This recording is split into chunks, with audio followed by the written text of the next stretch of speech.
ఇరిగిందనుకో మళ్ళీ ఒక ఎంత అది 20 పడుతుంది మనకైతే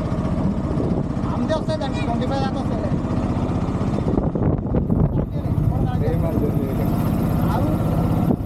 పడక అడిగి హాయ్ ఫ్రెండ్స్ వెళ్దామని పోయిందన్న నువ్వే చెప్పాలి నేను చెప్పా ఏడికి పోతున్నావు ఇప్పుడు ఎమ్మవానే పోతాడు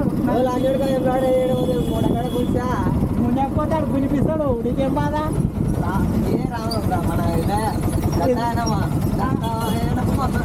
అది ఏడా మన రాంపూర్లో అయితే లేదు విమలవాడ అని చెప్పి కన్ఫర్మ్ చేసినాకనే నీ ఆటో వచ్చినా లేకుంటే నీ ఆటో వాళ్ళు అట్లా వచ్చుకోవడం అదే గంట ఛార్జింగ్ పెట్టుకుంటే గంటగా అదే ఛార్జింగ్ పెట్టుకుని వస్తుంది లేకుంటే ఇంటికి వచ్చి అప్పుడే పెట్టుకుంటుంది పొద్దుగానే సిరిపేటలో కూడా నాకు ఛార్జరు కరెక్ట్ అయిందా కరెక్ట్ కావాలి ఆటో ఓపెన్ చేస్తాను